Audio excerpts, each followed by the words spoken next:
Hello बच्चों, कैसे हो आप लोग। तो अब हम लोग स्टार्ट करेंगे उससे आगे का प्रोसेस जो कि है लिवर और गॉल ब्लैडर। ठीक है, अभी तक हम लोग जो है कंप्लीट स्मॉल इंटेस्टाइन तक देख चुके थे। ठीक है, चूंकि वो डायरेक्ट आता है पूरे पाथवे में डाइजेस्टिव सिस्टम के, तो इसीलिए लगातार हम लोगों ने उस चीज को देख लिया। लेकिन अब हम लोग अलग से पढ़ेंगे कि गॉल ब्लैडर का क्या फंक्शन है और लीवर का फंक्शन क्या है। ठीक है, तो सबसे पहले हम लोग देखते हैं कि लीवर क्या है। तो सबसे पहले लीवर, तो लीवर जो है इसको हम लोग बोलते हैं largest gland.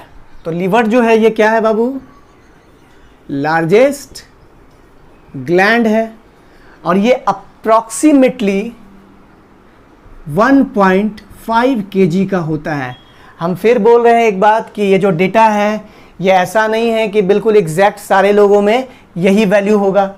On an average किसी में ज़्यादा हो सकता है, किसी में कम हो सकता है। ठीक है, तो आपको याद रखना है। और हाँ, अगर आप नए हैं इस वीडियो पे तो आप इस वीडियो को सब्सक्राइब कीजिए, अच्छा लगे तो आप अपने दोस्तों में इसको शेयर कीजिए। ठीक है, तो लार्जेस्ट ग्लैंड है और अप टू 1.5 kg का ये हो सकता है। कहाँ पाया जाता है ये, सिचुएटेड और located right side below lungs. तो लंग्स का जो राइट लंग्स है उसके जस्ट नीचे ये लीवर पाया जाता है। ट्रायंगुलर शेप का होता है। कैसा होता है ये, ट्रायंगुलर शेप का होता है। ठीक है, लीवर में लोब कितना होता है, तो अप टू क्लास 10th के लेवल पे आपको जानना है। तो लीवर जो है उसमें दो ही लोब होता है, एक होता है मेजर लोब, एक होता है माइनर लोब। लेकिन अगर हायर क्लासेस में जाइएगा, बायोलॉजी का क्लास 12th में 11th में आप पढ़िएगा तो वहाँ बताया जाएगा कि लीवर में 4 लोब होता है। ठीक है, राइट, लेफ्ट, कॉर्डेट और क्वाड्रेट। ठीक है, ये 4 तरह का लोब होता है। तो आपको याद रखना है अंडर क्लास 10th 2 लोब्स होता है। ठीक है, मेजर और माइनर, तो ये 2 लोब्स होता है। ठीक है, अब ये जो लीवर है ये करता क्या क्या है। ठीक है, तो लीवर का कलर कैसा होता है, तो ये जो लीवर है इसका कलर कैसा होता है, तो ये ब्राउनिश रेड होता है। ब्राउनिश रेड बोलिए या रेडिश ब्राउन बोलिए। ठीक है, तो ये इसका लीवर करता क्या है, तो हम लोग देख लेते हैं थोड़ा डिटेल में इसको, आगे आप लोगों के काम में आने ही वाला है। Function of liver. ठीक है, तो लीवर का काम क्या है, तो एम्ब्रियोनिक स्टेज में ये क्या करता है, तो ये एरिथ्रोपोएसिस करने का काम करता है। Erythropoiesis during embryonic stage. तो एम्ब्रियोनिक स्टेज में ये एरिथ्रोपोएसिस का काम करता है। हम लोग ये जानते हैं कि एडल्ट में जो एरिथ्रोपोएसिस है, एरिथ्रो वर्ड का मतलब हो गया आरबीसी एंड पोएसिस वर्ड का मतलब हो गया फॉर्मेशन। ठीक है, तो ये जो एम्ब्रियो है उसके पास तो बोन्स वगैरह है नहीं कि उसके बोन मैरो में जो है वहाँ पे रेड बोन मैरो में वहाँ पे आरबीसी का प्रोडक्शन होगा। तो इसीलिए वहाँ पे ये सारा जो काम है इसको कौन करता है, तो वहाँ पे उस ड्यूरेशन में ये लीवर का काम है कि आरबीसी का प्रोडक्शन करेगा। लेकिन ड्यूरिंग एडल्ट स्टेज आते आते लीवर ये काम छोड़ देता है और जस्ट इसका उल्टा, पहले ये हीरो था अब ये विलन बन जाएगा। जिस आरबीसी को पहले ये प्रोड्यूस कर रहा था अब उसी को ये मारना स्टार्ट कर देगा। During adult stage it breaks down the old RBC. जो आरबीसी अपना 120 दिन पूरा कर चुका है वो आएगा और आकर के यहीं पे मर जाएगा। ठीक है, टूट जाएगा। ठीक है, आरबीसी मरता कहाँ पे है ये भी याद रखिएगा। आरबीसी बिकम डेड एट, कहाँ, तो लीवर का एक जस्ट ममेरा भाई है, उसका नाम क्या है, स्प्लीन। तो ये इसका ममेरा भाई है, यहीं पे आकर के 120वें दिन आरबीसी मर जाता है। तो आपको ये चीज़ याद रखना है। ठीक है, इसके अलावा लीवर का क्या काम है, तो लीवर जो है ये it performs glycogenesis and glycogenolysis. Glycogen को बनाने का काम भी यही करता है, ग्लाइकोजन को तोड़ने का काम भी यहीं पे होता है। तो यहाँ दोनों काम होगा, ठीक है। ग्लाइकोजन बनेगा भी, स्टोर भी होगा, और जब ग्लाइकोजन का ज़रूरत होगा बॉडी के हर पार्ट में, तो यही ग्लाइकोजन ग्लूकोज के फॉर्म में पूरे बॉडी में लिवर से ही जाएगा, ठीक है। याद रखना आप लोगों को। इसके अलावा ये क्या करता है, तो लीवर जो है it synthesize vitamin A and vitamin B12। ये विटामिन ए और विटामिन B12 का प्रोडक्शन भी करता है, ठीक है। इसके अलावा ये क्या करेगा, तो इसके अलावा क्या करता है बाबू, तो ये यूरिया का सिंथेसिस भी लीवर ही करता है। यूरिया प्रोडक्शन का काम भी लीवर का ही है, यानी कि यूरिया को ब्लड से निकाल कर उसको बनाने का काम यहीं पे होता है, ठीक है। हायर जैसे क्लास 11th में जाइएगा और एक्सक्रीटरी सिस्टम वहाँ पढ़िएगा तो आपको पता चलेगा कि आखिर ये यूरिया किस तरीके से बनता है।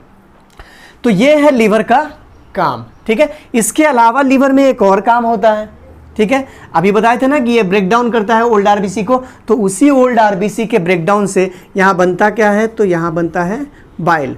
तो बाइल का प्रोडक्शन भी कौन कराएगा, लीवर ही कराएगा, ठीक है। तो बाइल का प्रोडक्शन भी लीवर कराता है। तो ये है लीवर का कुछ फंक्शन। तो अब हम लोग देखेंगे कि लीवर का स्ट्रक्चर होता कैसा है और किस तरीके से ये गॉल ब्लैडर से जुड़ा हुआ है, एसोसिएटेड है, ठीक है। तो यहाँ पे ये देखिए, ये हो गया ड्यूडेनम, सी शेप होता है। ड्यूडेनम से जुड़ा हुआ है पैनक्रियाज, और इसी पैनक्रियाज के बगल से चलता है एक ट्यूब। इस ट्यूब को हम लोग बोलते हैं हिपैटोसिस्टिक डक्ट। यहाँ से ये हो गया गॉल ब्लैडर, और यहाँ से यही चीज़, ये जो ट्यूब है ये दो पार्ट में कन्वर्ट हो जाता है, ठीक है। और यहीं से हमारा लीवर अराइज होता है। ये है हमारा लीवर, यही है लीवर। तो लीवर में देखने से सामने से दो लोब होता है। एक लोब ये बड़ा वाला जो हो गया, ये हो गया मेजर लोब, ये हो गया माइनर लोब, ये हो गया हिपैटिक डक्ट। इसको हिपैटिक डक्ट बोलते हैं। हिपैटिक मतलब लीवर और डक्ट मतलब नली, वो ट्यूब जो लीवर में जाकर मिल रहा है, ठीक है। इसको बोलते क्या है, तो इसको बोलते हैं हम लोग हिपैटोसिस्टिक, एक मिनट, हिपैटोसिस्टिक डक्ट। तो ये हो गया हिपैटोसिस्टिक डक्ट। इसको हम लोग बोलते हैं सिस्टिक डक्ट, जो कि गॉल ब्लैडर से जाकर के जुड़ा हुआ है। ये हो गया सिस्टिक डक्ट। इसको हम लोग बोलते हैं गॉल ब्लैडर, यही है गॉल ब्लैडर। और ये हो गया ड्यूडेनम, हम लोग पहले से जान रहे हैं इसको। और ये हो गया पैनक्रियाज। पैनक्रियाज का फंक्शन भी हम लोग देख ही चुके हैं। तो अब देखिए ये काम कैसे करता है। लीवर जो है, जब 120वें दिन आरबीसी मरता है स्प्लीन में, तो स्प्लीन में मरने के बाद अब वो लीवर के ट्रांसपोर्ट कर दिया जाता है, और लीवर इसी डेड आरबीसी को दो पार्ट में तोड़ देगा। एक पार्ट कौन सा है, एक पार्ट को बोलते हैं हम लोग बिलीरुबिन, दूसरा पार्ट है बिलीवर्दिन। इसका ज़्यादा कोई स्पेसिफिक फंक्शन नहीं है, लेकिन बिलीरुबिन जो है यही हाईली कॉन्सेंट्रेटेड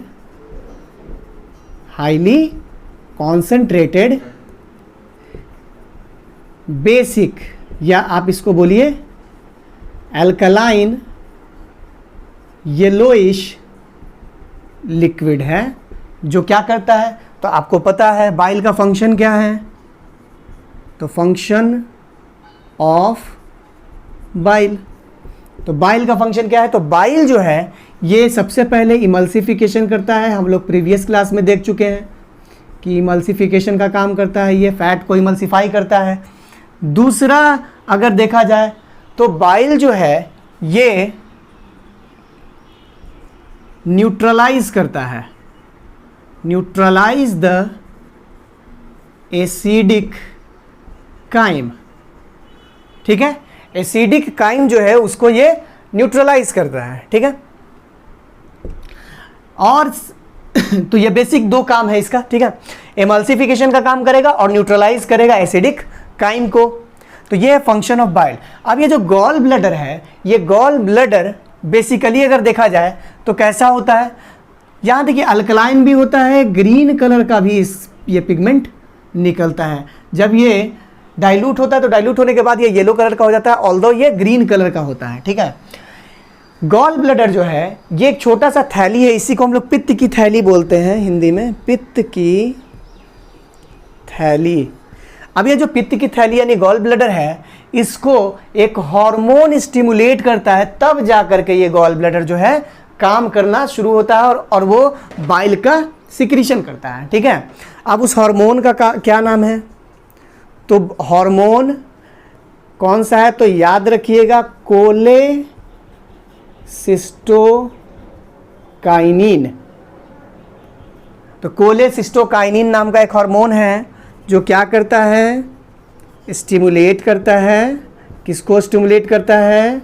तो गॉल ब्लैडर को स्टिमुलेट करता है ये, ठीक है। तो इतना बात आप लोगों को बेसिकली याद रखना है। बोर्ड में तो इतना पूछेगा भी नहीं, लेकिन अगर आप इतना चीज़ ध्यान में रखते हैं तो बोर्ड का एक भी सवाल आपसे छूटने नहीं वाला है। इतना गारंटी है इस बात की कि आप लोगों से एक भी सवाल नहीं छूटेगा अगर आप वीडियो को शुरू से अंत तक देखते हैं, ठीक है। ध्यान से देखिएगा तो बन ही जाएगा, नहीं ध्यान से देखिएगा दिक्कत होगा आप लोगों को, ठीक है। तो ये हो गया हार्मोन। अब देखिए यहीं पे कुछ लोग कहते क्या है कि खाने के बाद जो है हम लोगों को बाएं करवट होकर के सोना चाहिए, ठीक है। तो अब बाएं करवट सोने का क्या राज है? होता क्या है कि ये जो गॉल ब्लैडर है जस्ट ऐसे है, और अगर आप बाएं करवट होकर के सोइएगा तो ये जो गॉल ब्लैडर का जो पोजीशन है ये फिर से कैसा हो जाएगा? ऐसा हो जाएगा, ठीक है। थोड़ा सा ये ऊपर हो जाएगा, और जैसे ही ये ऊपर होगा तो गॉल ब्लैडर से जितना भी पित्त है ये पित्त दोबारा डाइजेस्टिव सिस्टम में आएगा और वहाँ से वो बाहर निकल जाएगा। गॉल ब्लैडर से पित्त का रेगुलर निकलना भी ज़रूरी है। अगर ये पित्त रेगुलर नहीं निकलेगा तो इसको बाद में याद रखिएगा एक चीज़, कोई भी चीज़ हो अगर बॉडी में ज़्यादा देर तक स्टोर्ड है सीधा वो ब्लड में चला आएगा, तो ये भी आएगा ब्लड में। और जिस दिन गॉल ब्लैडर आ गया ब्लड में तो उसी के बाद धीरे धीरे धीरे धीरे अल्टीमेटली आपको किस चीज़ का, किस बीमारी का सिम्टम देखना स्टार्ट हो जाएगा? तो यहाँ पे आपको पीलिया का सिम्टम दिखना स्टार्ट हो जाएगा, जिसको हम लोग जॉन्डिस भी बोलते हैं, ठीक है। जॉन्डिस बोलिए, ठीक है। तो जॉन्डिस जो है उसका एक कारण ये भी हो सकता है कि गॉल ब्लैडर से अगर ज़्यादा देर तक पित्त वहाँ पे रह जाए तो उसको ब्लड वापस ले लेता है, तो ब्लड में अगर जब ये आ जाएगा तो फिर से ब्लड का जो कलर है वो पीला हो जाता है। और एक बात, पित्त अगर ज़्यादा बन रहा है तो उससे भी गड़बड़ी है। अगर पित्त ज़्यादा बन रहा है तो ज़्यादा बनने का मतलब ज़्यादा आरबीसी ख़त्म हो रहा है, और ज़्यादा आरबीसी ख़त्म हो रहा है तो हो सकता है कि आपको अनीमिया हो जाए। तो आपको याद रखना है कि बॉडी में गॉल ब्लैडर, बॉडी में बाइल का बनना ज़रूरी है, ठीक है। लेकिन अगर बाइल एक्सेसिव अमाउंट में बन रहा है तो वो भी एक तरीके का खतरा है, क्योंकि आरबीसी काफ़ी तेज़ी से अगर टूट रहा होगा तभी तो ये बाइल बनेगा, ठीक है। तो आपको ये भी याद रखना है कि ज़्यादा आरबीसी अगर टूटता है तो उससे अनीमिया होने का भी खतरा है। तो देखिए यही था आज का कंप्लीट लीवर और गॉल ब्लैडर के ऊपर कुछ बात, ठीक है। अगर ये वीडियो आप लोग को अच्छा लगता है तो इसको शेयर कर दीजिएगा, क्योंकि अगर आप खुद देख रहे हैं, जाहिर सी बात है इतने देर तक अगर आप टिके हैं तो जाहिर सी बात है वीडियो आप लोगों को कुछ ना कुछ इन्फॉर्मेशन मिला होगा। तो ये इन्फॉर्मेशन को आप जो है वो आगे तक पहुंचाइए, अपने दोस्तों में शेयर कीजिए, क्योंकि ज्ञान बांटने से ही बढ़ता है, ठीक है। तो आज के वीडियो में हम लोग इतना ही देखते हैं। अगले क्लास से हम लोग रेस्पायरेशन को स्टार्ट कर रहे हैं, तो रेस्पायरेशन वाला वीडियो को आप देखना बिल्कुल नहीं भूलिएगा। तब तक हम लोग मिलते हैं अगले क्लास में। ध्यान रखिएगा, टेक केयर, बाय।